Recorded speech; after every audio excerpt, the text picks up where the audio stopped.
Hello বন্ধুরা, সবাই কেমন আছো? আশা করি অনেক ভালো আছো। তো কবুতরের অনেক বড় একটা ক্ষতি হয়ে গিয়েছে। তো কী ক্ষতি হয়েছে সেটা দেখাই তোমাদের। আর এদিকে কবুতরের জন্য গম শেষ হয়ে গেছে, গমটাও নিয়ে চলে আসছি খুব শিগগির। আজকে নিয়ে এসেছি গমটা।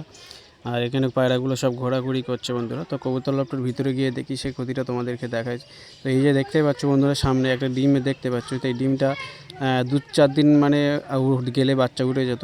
দেখতে পাচ্ছ পুরো বাচ্চা উঠেছে। এখানে ছিল, এখান থেকে নিচেই পড়ে গিয়েছে, পড়ে গিয়ে ফেটে গিয়েছে। আর এখান থেকে একটা গন্ধ বার হচ্ছে, ডিমটা পচেও গিয়েছে, তার জন্য হয়তো ওরা ফেলে দিয়েছে, সঠিক জানি না।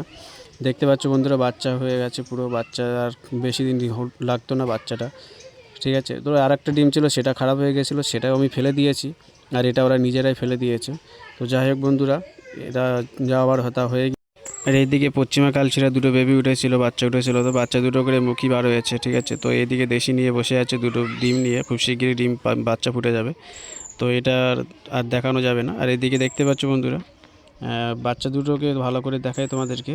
এদেরকে পক্স বার হয়েছে আর মশার কামড়ে। তো মশার তাড়ানোর জন্য কি ইউজ করব বা কি মেডিসিন আমি এখানে দেবো এদেরকে, সেটা যদি তোমরা জেনে থাকো, তো আমার থেকে বড় বড় সিনিয়র যারা দেখছো ভিডিওটা, তোমরা যদি জেনে থাকো তো অবশ্যই আমাকে কমেন্ট করে বলো আমি কি দিলে এদেরকে এই পক্সটা মানে আমি সারাতে পারবো। আর খোপটা এমনি একটু ময়লা হয়ে আছে, খোপটা পরিষ্কার করতে হবে। আর এদিকে দেখতে পাচ্ছ বাচ্চা উঠেছে, আমি বলছিলাম বাচ্চা উঠেছে। তো ওটা ডিম ছিল আমার জানা নেই, তো বাচ্চা উঠে গেছে একটা, আর একটা খুব শিগগিরই বাচ্চা উঠবে মাশাআল্লাহ। তো তো বন্ধুরা, তোমরা যদি জেনে থাকো যে কী দিলে মশাটা তাড়াতে পারবো, তো আমাকে অবশ্যই কমেন্ট করবে। আর আমার কবুতর লফটে আর কী কী পায়রা আছে সেগুলো তোমাকে দেখাবো, ঠিক আছে। আর এই যে ঘরটা আমি নতুন করে করেছি, ঘরটা ছিল, তো পরবর্তীকালে আমি আরও বড় করে একটা ঘর করব। তো তোমরা অবশ্যই আমাকে ওটা কমেন্ট করো যে আমি কীভাবে মশাগুলো আমি বাবারে বার করে দেবো, বা পক্সটা কীভাবে ছাড়াবো, অবশ্যই আমাকে জানাবে।